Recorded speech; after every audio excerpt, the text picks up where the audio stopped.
Bienvenidos a una nueva webinar del Grupo Iberley Colex. Hoy contamos nuevamente con Murli Kesomal. A lo largo de su historia laboral ha realizado funciones de asesoría fiscal y de docencia y en la actualidad es auditor de cuentas. En esta webinar nos expondrá todas las claves del cierre fiscal del impuesto de sociedades 2020 en el ámbito de las Islas Canarias. Damos paso a Murli. Buenos días a todos, muchas gracias por la asistencia y agradecer al Grupo Iberley College que me haya invitado a estar un rato otra vez con todos ustedes. Voy a comentar no lo que es el cierre fiscal de cara al impuesto sobre sociedades, que como todos saben ya ha sido fruto, digamos, de otra webinar, pero sí todo aquello que afecta a Canarias respecto a los incentivos fiscales canarios, como son la Reserva para Inversiones en Canarias, la SEC, las deducciones para inversiones o el control de ayuda que nos afecta a la hora de la liquidación del impuesto. Son las cuatro cuestiones que voy a tratar en este momento. Obviamente no voy a tratar el 100% de la normativa que regula ni la Reserva para Inversión en Canarias RIC, ni las deducciones en Canarias, ni la Zona Especial Canaria, porque eso sería imposible en este intervalo de tiempo, pero sí voy a intentar comentar de una forma al menos lo más bastante somera, pero práctica las modificaciones que se han producido tanto desde el año 2015 como las que se produjeron en el año 18 correspondiente a este tipo de incentivos fiscales. Para empezar, que tengamos en cuenta de cara a la liquidación del impuesto que en el caso de obtener un beneficio por la transmisión de un elemento patrimonial no afecto a la actividad empresarial, y esta es la novedad, aunque esté no afecta a la actividad empresarial, sí que puede ser apto ese beneficio para dotar a la RIC. Es verdad que hay que cumplir unos requisitos, quizás el más importante es que haya generado renta al menos un año dentro de los 3 anteriores a la fecha de transmisión. Por ejemplo, yo tengo un local alquilado, yo me dedico a la asesoría fiscal mi sociedad, el local no está afecto a la actividad económica, lo vendo, tengo plusvalía, ¿puedo dotar RIC por ese beneficio? Sí. ¿Por qué? Porque en uno de los últimos 3 años ese local estuvo alquilado. No me vale si no hubiese habido, digamos, ningún beneficio. Yo había comprado un local y lo tenía vacío. En ese caso, no me vale para dotar nueva RIC. Se amplía la materialización en suelo, en zonas comerciales que sean objeto de rehabilitación y también en elementos de transporte interno. Recordar también que desde el año 2015 se permite la materialización de la RIC en creación de empleo y por lo tanto hasta un 50% del importe de la dotación. Estas son, digamos, las modificaciones más importantes al respecto. Desde el punto de vista, estoy comentando las que afectan a la liquidación del impuesto. Es verdad que el año 2020 no ha sido un año en la mayoría de las empresas muy proclive a la creación de empleo, sino todo lo contrario, pero tenemos que tener en cuenta, porque recuerden que la materialización de RIC en creación de empleo se ha de mantener durante un plazo de 3 años. Por lo tanto, es una cuestión que tenemos que tener en cuenta porque puede darse el caso bien de algunas que lo hayan creado, pero otras que no lo hayan mantenido 3 años y nos veamos obligadas a regularizar dicha RIC. Recordar que desde el año 2015 se permite también materializar la RIC en instrumentos financieros, emitidos, digamos, por entidades financieras. Esto hasta ahora no había tenido lugar en Canarias, pero ya en el año 2020 han nacido algunas entidades, o tanto fondos de capital riesgo como sociedad de capital riesgo, que están permitiendo materializar la RIC por esta vía, con lo cual es importante saberlo para poder aprovecharnos de esta ventaja fiscal.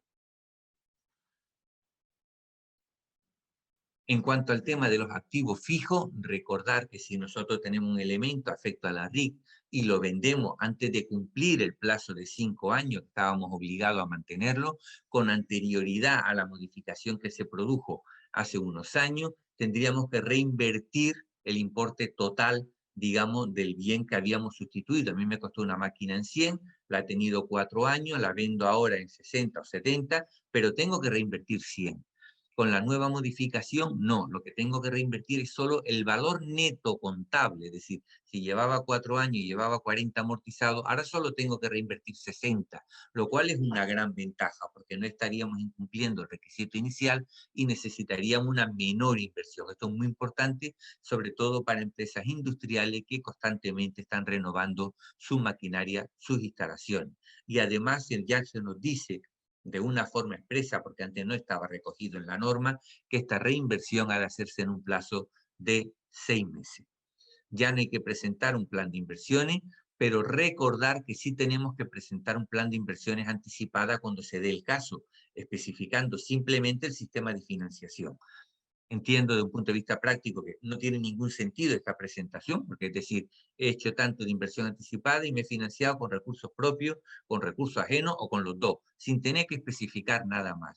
Pero sí es importante una cuestión formal que hay que hacer porque la administración tributaria está intentando eliminar aquellas inversiones anticipadas realizadas por el mero hecho de no haber presentado esta comunicación conjuntamente con el impuesto sobre sociedades. Esto que he comentado hasta ahora son las modificaciones que se cambiaron a partir del 15 y ahora voy a comentar las modificaciones que se han producido a partir del año 2018. ¿Sí?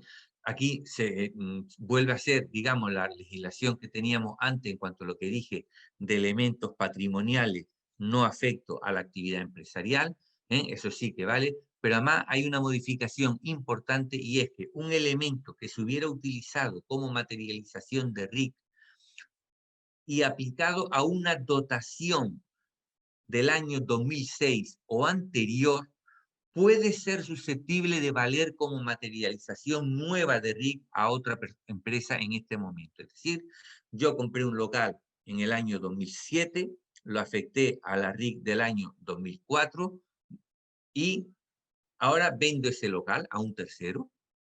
He cumplido todo el plazo de mantenimiento, no tengo ningún problema. Quien me compra puede en la compra del local volver a materializar RIC. Sí, siempre y cuando, repito, yo lo hubiese aplicado a una dotación realizada con anterioridad al 1 de enero de 2007 o lo que es lo mismo del año 2006 o anterior. Se modifica a partir del año 2018 la posible materialización de las viviendas vacacionales, donde nos vienen a decir que ya no son aptas para materializar RIC. Es verdad que la legislación no es muy clara, pero si nos fijamos en la exposición de motivos, sí es verdad que se desprende que lo que se trata es que ya no valga como materialización de RIC el o la actividad económica de alquiler de vivienda vacacional. Se amplían, sin embargo, nuevos supuestos de materialización de la RIC en suelo cuando vaya destinado a actividades sociosanitarias, geriátrico, etc. Recuerden que la materialización en suelo, a diferencia del resto de las materializaciones, no se ha de mantener 5 años, sino un plazo de 10 años. Esto es importante tenerlo en cuenta. Hubo un error en cuanto a la materialización en aplicaciones informáticas porque se copió, como ven en la transparencia, lo que hace referencia a los derechos de propiedad intelectual y por lo tanto la materialización en aplicación informática en estos momentos no sería apta para materializar la RIC. En cuanto a la sustitución de activos ya la he modificado, ya la he comentado, perdón. Y dos modificaciones en la RIC importantes que han aparecido en el año 2020, pero a finales del año 2020, pero que además son de aplicación al impuesto del 2020, es la primera de ellas que se amplía la RIC anticipada hasta el año 2021. Esto significa que si yo he invertido en el año 2020 y no tengo RIC que materializar, puedo utilizar esta inversión como una RIC anticipada para el año 2021. Esto en principio no se podía, ya que la RIC anticipada estaba aprobada con una vigencia hasta el 31 de diciembre del 2020. Luego esto es importante tenerlo en cuenta en la liquidación del impuesto para aquellos que tengan un exceso de inversión, saber que lo pueden aplicar como RIC anticipada. Recuerden que conjuntamente con el impuesto han de aportar un escrito, una comunicación diciendo que me acojo a este incentivo de RIC anticipada. Y quizás el cambio más importante desde el punto de vista práctico de cara a la reserva para inversiones en Canarias es la ampliación del plazo de materialización de la RIC en un año. Es decir, la RIC dotada en el año 2016 teníamos plazo para materializar hasta el 31 de diciembre del año 2020 y en aquellos que no lo hubiesen hecho tendrían que haber regularizado en el impuesto del 20, que es el impuesto que vamos a liquidar ahora en julio del 21, es decir, justo lo que nos está afectando en este momento, pero sin embargo, debido a la situación de la pandemia que estamos viviendo y que vivimos sobre todo en el año 2020, la Administración ha prorrogado ese plazo un año. Es decir, la dotación del 16 tenemos de plazo para materializar hasta el año 2021. Esto es una gran ventaja porque esto significa que muchas empresas que aunque no hubiera habido pandemia no solían materializar el 100% de su RIC y regularizaban la parte no materializada, al menos en el impuesto que haremos ahora en julio del 21, no tendremos que hacer ninguna regularización correspondiente a la RIC del 16, con lo cual, aun cuando no tengamos pensado invertir, lo podremos regularizar en julio del año 2022, cuando hagamos el impuesto del 2021. En cuanto a las deducciones, recordar que desde el año 2015 se aprobaron en Canarias nuevas deducciones por inversiones en el territorio de África Occidental o por actividad de exportación de un 15%, lo cual es importante tenerlo en cuenta, siempre obviamente que se cumplan los requisitos de que estas inversiones se realizaran,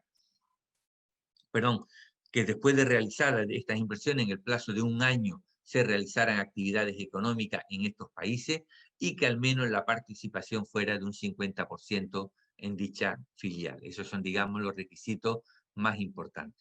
Recordar que sigue existiendo la deducción por inversión en Canarias, de todos conocido, que es de un 20, esto ya viene desde el siglo pasado, por decirlo de alguna manera, desde finales del siglo pasado, donde tenemos derecho a deducir un 25% por las inversiones que hagamos en el inmovilizado material en bienes afecto a la actividad económica, pero la novedad donde está en que desde el año 2015 que se produjo esta modificación, con anterioridad, si no aplicábamos esta deducción por inversiones en un plazo de 5 años, la perdíamos y ahora se ha ampliado para poderlo aplicar hasta 15 años.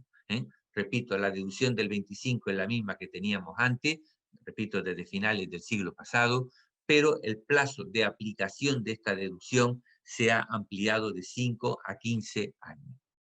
En cuanto a las deducciones por inversiones en producciones cinematográficas, recordar que son las mismas que teníamos incrementadas, son también las mismas que existen en el resto del territorio nacional, incrementado en 80 puntos porcentuales. Yo ya venía diciendo, y no es que me quiera robar ningún mérito, pero es verdad que esto lo dije hace tiempo, cuando cambió en el año 2015 y en Canarias, respecto a las deducciones cinematográficas, en vez de poner que se incrementaba un 80%, se incrementó la cantidad en valor absoluto, es decir, en Península el límite estaba en 3 millones y en Canarias en vez de poner un 80% más se puso 5,4, que es un 80% más, es cierto, pero ¿a qué da lugar esto? A que cuando haya un cambio de esos 3 millones, como ha ocurrido ahora en el resto del territorio nacional, resulta que en Canarias se han olvidado de Canarias el legislador y esto no lo ha incrementado. Con lo cual ahora nuestra aplicación en la deducción por inversión en producciones cinematográficas, en este aspecto concreto, no digo en otro,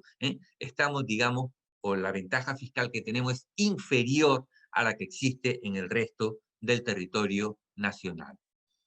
En cuanto a deducciones en cuotas, recordar que en Canarias también la innovación tecnológica, deducción por innovación tecnológica que en el resto del territorio nacional está fijada en un 12%, y en Canarias la teníamos en un 32% hasta el año 2014, inclusive se ha incrementado a partir del año 2015 y sigue en vigor, por lo tanto aplicable también al año 2020, al 45%. En cuanto a la SEC, en el caso de liquidar impuestos de entidades SEC, recordar que se modificó la base imponible que puede tributar al 4% a partir del año 2015 y por lo tanto aplicable también al año 2020, de tal forma que hasta 1.800.000 euros de base imponible, sí es verdad que se tributa el 5%, pero si la base imponible, perdón, el 4%, pero si la base imponible fuera superior al 1.800.000, esa como regla general, ha de tributar a la escala general, es decir, al 25%. Ahora bien, por cada empleo que haya creado la entidad SEC por encima de lo que la ley le exige de forma obligatoria, que son 5 en las islas de Gran Canaria y Tenerife o 3 en la restante, podrá incrementar ese 1.800.000 en 500.000 euros más. Es decir, si yo tengo 6 empleados en la isla de Gran Canaria, puedo pagar al 4% una base imponible hasta 2.300.000 y el resto iría al 25%. Si tengo 8 empleados, como tengo 3 más, 500.000 por 3, 1,5 millones, más un 800 fijo, hasta 3.300.000 puedo tributar al 4 y el resto iría al 25%. Se han ampliado los plazos del beneficio de la SEC, pero recuerden que esto no tiene incidencia fiscal en el impuesto del año 2020. Sí es verdad que la autorización de la inscripción, que tenía como fecha límite 31 de diciembre del 2020, también se ha ampliado un año, lo tienen en el mismo boletín que antes les puse en cuanto a la RIC, ¿eh? para no copiar dos veces el boletín. Por lo tanto, se pueden seguir inscribiendo, se pueden seguir creando empresas SEC a lo largo del año 2021. Una modificación importantísima desde el punto de vista práctico en la SEC que tuvo lugar en el 15 y por lo tanto de aplicación también todavía hoy en día, al año 2020, es que en el caso de que una entidad SEC reparta dividendos, la empresa que los perciba esté domiciliada en Canarias, en Península o en cualquier parte del resto del territorio nacional, tiene derecho a acogerse no la deducción por doble imposición, sino también la exención correspondiente a dicho dividendo si cumple los requisitos del 5% mínimo de participación y un año de antigüedad de los títulos, en el cual tendría un derecho a una exención del 100% al respecto. Y por último, comentar lo que es el control de ayudas, que tenemos que cumplimentar un modelo, el modelo 282 en Canarias, donde, como ustedes saben, tenemos que expresar en ese modelo, por decirlo de una forma muy simple, definiendo como ayuda, digamos, las ventajas fiscales que hemos tenido de más respecto a la que hubiéramos tenido si estuviéramos en el resto del territorio nacional. Entonces, por ejemplo, en el caso de aplicación del artículo 25 del IJIC, el ahorro del impuesto de transmisiones patrimoniales en ese caso, la deducción por inversiones que no existe en Península, deducción en I más D más I, o deducción en producciones cinematográficas, etcétera, pero solo por la diferencia, porque nosotros nos aplicamos unos porcentajes superiores de deducción respecto a la península, pues digamos solo por la parte de la diferencia, el caso de la RIC, el caso de la deducción por inversiones o determinadas subvenciones que no existieran en la península. Recordar que el importe de todas esas ayudas no pueden superar, o sea, se separan las ayudas, por decirlo de una forma, aquellas que están relacionadas con inversión inicial y las que no lo están. Las que no lo están, ayudas regionales al funcionamiento, que son las que tienen en pantalla, prácticamente todas las que les dije antes, no pueden superar el 30% de la cifra de ingreso. Esto es importante porque en el año 2020 pueden haber casos de empresas que han estado cerradas, pero sin embargo han aprovechado para hacer inversiones. Y entonces esas ventajas fiscales pueden superar el 30% del ingreso. Si lo superan, el exceso, en teoría lo pierden. La única forma de no perderlo es que ese exceso lo apliquen a una inversión anticipada de la RIC, ya que si no, lo perderían en todo caso. En el caso de deducciones por inversiones en África, tienen unos límites específicos. Aquí no entra el 30% de la cifra de ingreso, sino que tiene unos límites específicos, como el de las producciones cinematográficas, que es el que tienen, digamos, allí. Y me queda solamente la inversión inicial, que no sé si se me pasó a la transparencia, cuyo límite no es el 30% de la cifra de ingreso, creo que se me pasó de ponerla, sino que está en un 35, un 45 o un 55% del proyecto de inversión en función del tamaño de la empresa. Bueno, es la que tienen, digamos, aquí en esta transparencia. No tengo puesto el 35, 45, 55, pero ya lo digo para que nadie lo tenga, digamos, que ir a buscar. Y con esto entiendo que he explicado pues las diferencias que hay en Canarias respecto al resto del territorio nacional. Muchísimas gracias a todos. Agradecemos tu participación, Murli. Deseamos a todos que esta webinar les haya sido de utilidad. No se pierdan la webinar de las claves generales de este impuesto a nivel estatal, también disponible para su visualización. Muchas gracias a todos por su asistencia.